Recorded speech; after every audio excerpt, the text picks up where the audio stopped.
Moving on, because we got to be moving on, folks. We have to be moving on. I want to once again replay this video. So let's go ahead. So yesterday, this video has gone viral. This is from Ford Fisher. This is a reaction to people responding to ICE. There was a priest that was recently, protesting at the Broadville ICE detention facility. So if you're tuning in now, this will be difficult to watch. But this is what's happening in our country right now, and this is what's happening in my backyard. Oh,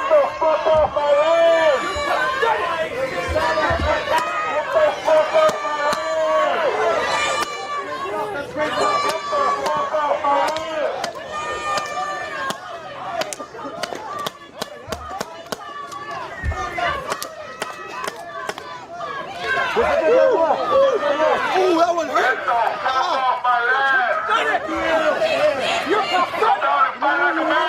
This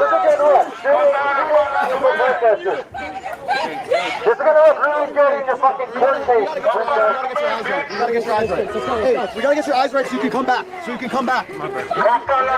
we gotta get you right so you can come back. We can bring you back in 5 minutes. We gotta get you right so you can come back. You're pathetic. I already went to the hospital once. Your country is ashamed of you. God is watching you. God is watching you. God is watching you. God is watching you.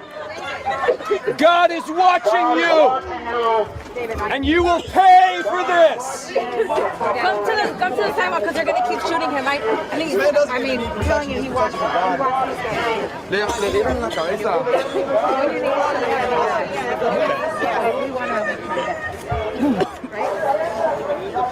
Off the side,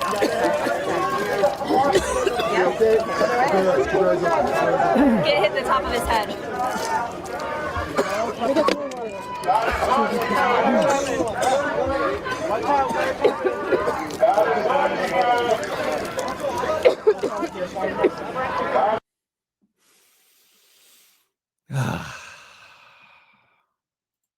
There are so many ways in which that situation could have been easily resolved. First of all, to use my favorite quote from Star Wars, Anakin, they have the high ground. All right. Those that were on the high ground had no need or in any position whatsoever to shoot down into the crowd. I understand that they were in the driveway. I understand that that was taking place. But, perception drives reality. And nothing upsets people more than seeing people getting pepperballed, especially a priest and other people from those high above. Like there was I don't see that army of protesters storming the gates. Looking at the gates themselves, they're well fortified. No one's going to get through. There isn't going to be a big battalion charge. Windows are blocked up. Like that's the case. That's the case indeed. There could have been people who were doing site security in the front and could have pushed the protesters back. As someone who's done site security before, that was really getting out of hand. None of that was necessary. And as you can see, there were people already behind the gate as well. As I'm reviewing this video, let me go ahead and pull this up. This is again from Ford Fisher. Please observe, if you could see, as someone who's done site security, there are individuals behind the gate. None of this was necessary. They did not need to be shot into. I understand about maintaining control, but then again, where are the police at? Where's the local sheriffs to at least keep the order? None of that should have happened. Who's speaking to who? Is there any communication? Is one side choosing not to speak to the other side? That looks like the case. It does look like the case here. I also want to pull up another situation where, again, where we're looking at the incident in which protesters or people did ram into an ICE vehicle. Already, there seems to be a speedy court case happening with that. Judy, the judge in this case basically said that neither Miramar Martinez nor Anthony Reese pose a flight risk, and so she has ordered them freed pending their trial. Now, their cases have been jointed together in the same legal complaint, even though both were driving separate vehicles on the day in question, and according to their friends and family, they do not know each other. In court today, prosecutors described Miramar Martinez and Anthony Reese's actions as extremely dangerous and extremely reckless, saying the two had been following the Border Patrol agent's vehicle for 20 to 30 minutes before the alleged ramming took place Saturday morning, adding that the defendants weren't in the wrong place at the wrong time.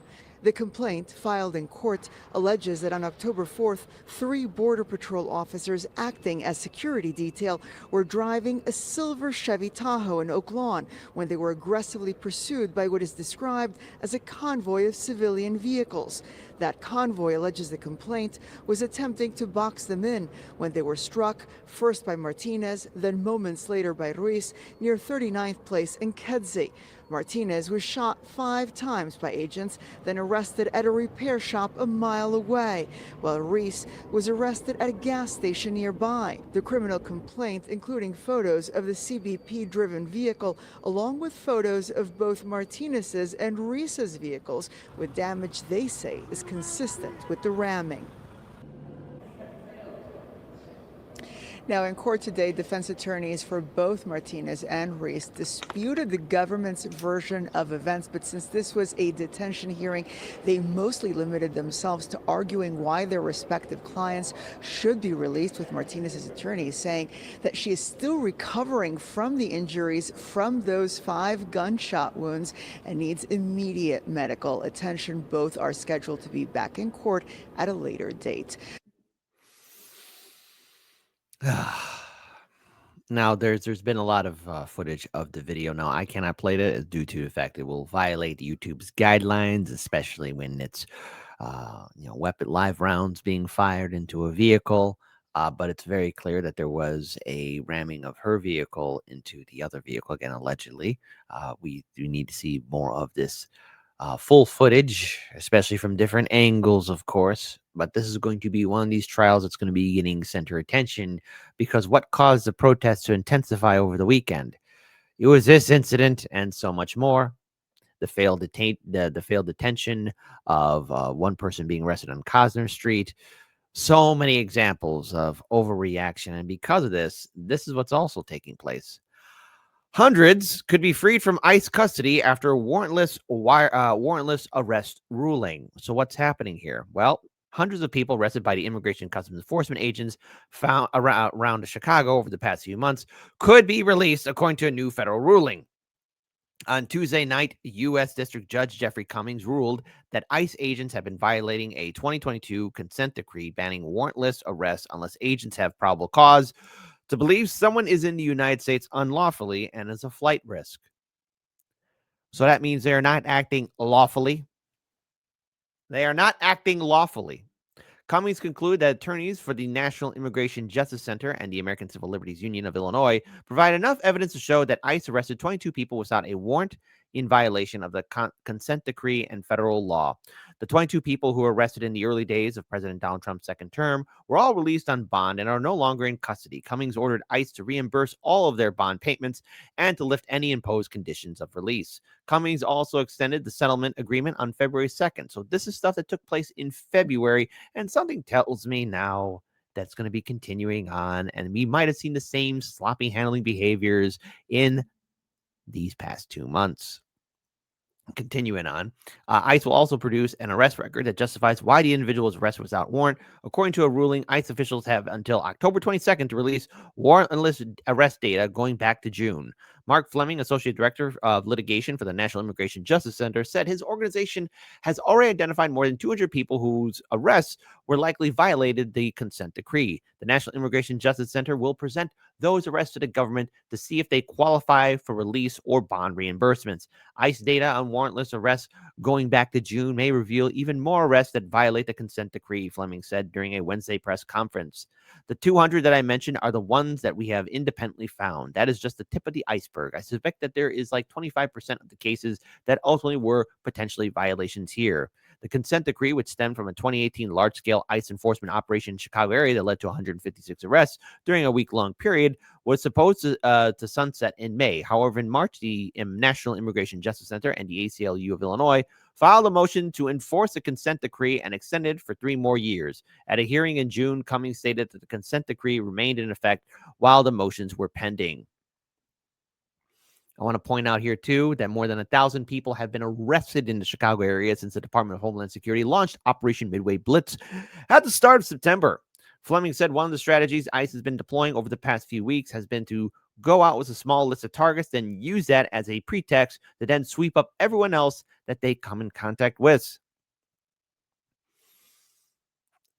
So, a takeaway from this is that is ICE operating with warrantless arrests? Is ICE detaining people not properly?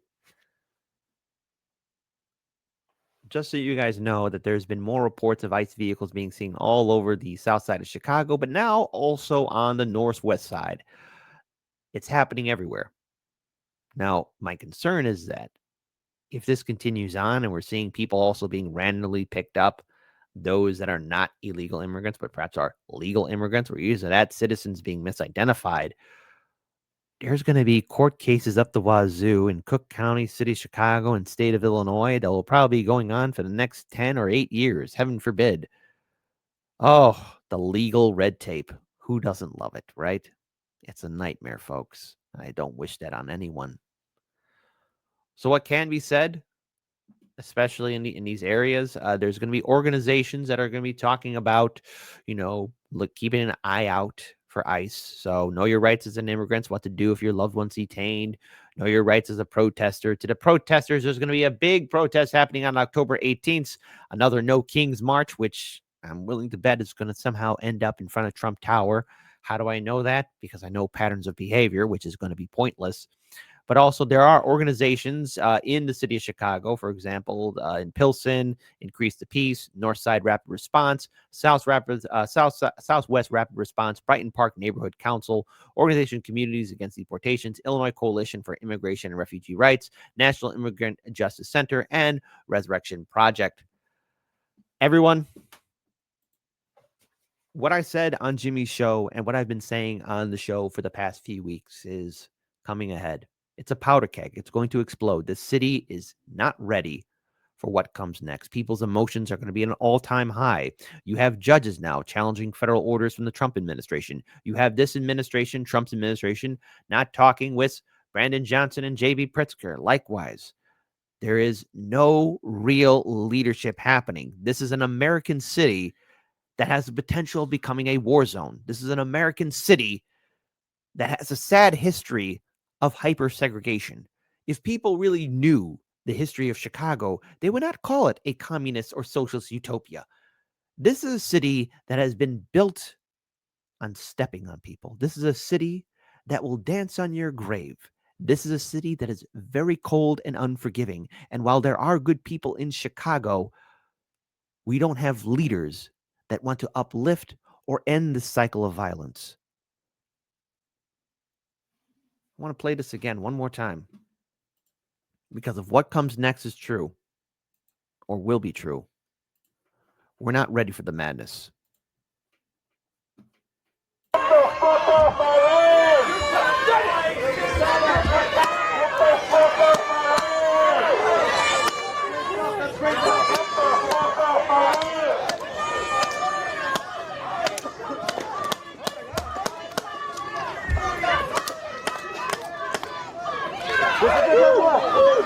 Ooh, that one hurt.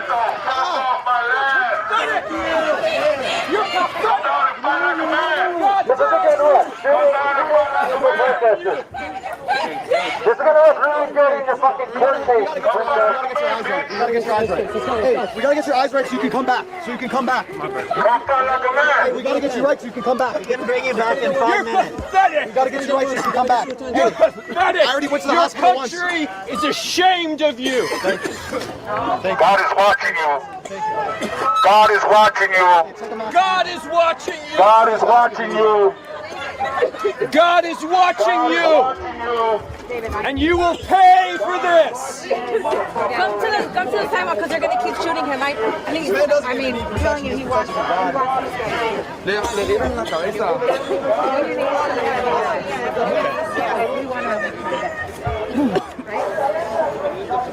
Off the side, off the side. Get hit the top of his head.